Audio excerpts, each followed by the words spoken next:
اس وقت میں دیر سوات کے مرکزی شاہراہ پر موجود ہوں اور یہاں سے تقریباً 40 کلومیٹر کے فاصلے پر سوات کا جو مدین علاقہ ہے وہ واقع ہے، جہاں پہ گزشتہ روز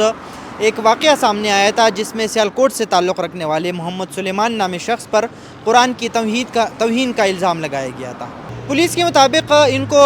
شام کے وقت اطلاع ملی کہ بازار میں ایک شخص کو لوگوں نے، عوام نے گھیرا ہوا ہے اور ان پر الزام لگایا گیا ہے کہ انہوں نے توہین قرآن کی ہے۔ پولیس کے مطابق پولیس کی نفری جو ہے موبائل گاڑی وہاں پہ پہنچ گئی، لیکن وہاں پہ لوگوں کی تعداد بہت زیادہ تھی، لیکن ان کو ملزم کو موبائل وین میں بٹھا کر ان کو پولیس اسٹیشن منتقل کیا گیا۔ وہاں پر پہنچتی ہی مشتعل ہجوم تھی وہ 500 سے ہزاروں تک پہنچ گئی تھی پولیس کے مطابق، اور انہوں نے پہلے پولیس اسٹیشن کا دروازہ توڑا اور اندر داخل ہو گئے، اور وہاں سے جو ملزم کو پولیس نے وہاں پہ کمرے میں بند کیا تھا ان کو نکال کر باہر تشدد کر کے ہلاک کیا، اور اس کے بعد ان کی جو لاش ہے ان کو جلایا گیا۔ اس واقعے کی 2 مقدمات جو ہے وہ درج کیے گئے ہیں۔ ایک مقدمہ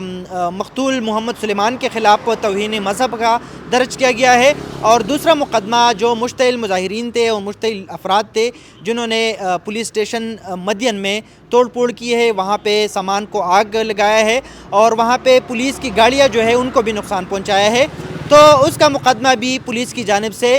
مشتعل افراد، نامعلوم افراد کے خلاف درج کیا گیا ہے۔ پولیس کے مطابق سلیمان نامی شخص کا تعلق سیالکوٹ سے تھا اور وہ تقریباً 1.5 سال سے اپنے گھر کے ساتھ ان کا کوئی رابطہ نہیں تھا۔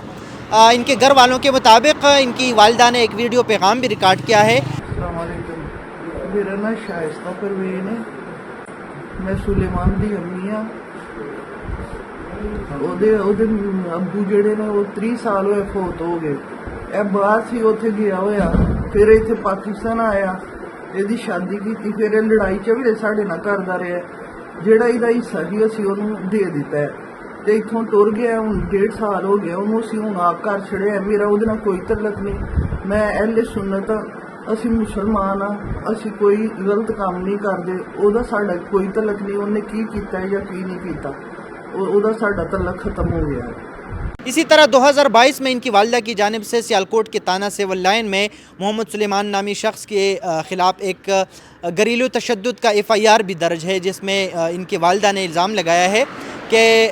سلیمان پہلے ملیشیا میں تھے اور ملیشیا آنے کے بعد یہاں پہ وہ گھر میں تھی تو انہوں نے مجھے تشدد کا نشانہ بنایا تھا، اور یہاں پہ ان کی شادی بھی ہم نے کرائی، لیکن کچھ عرصہ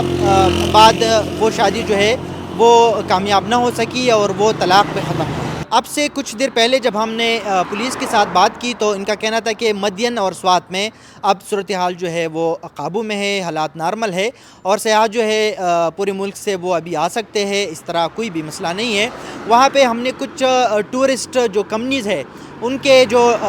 نمائندگان ہیں ان سے بھی بات کی ہے، اور ان کے مطابق ان کا بھی کہنا تھا کہ سیاحوں کے لیے سوات اور مدین کے راستے جو ہے وہ اب کھلے ہیں۔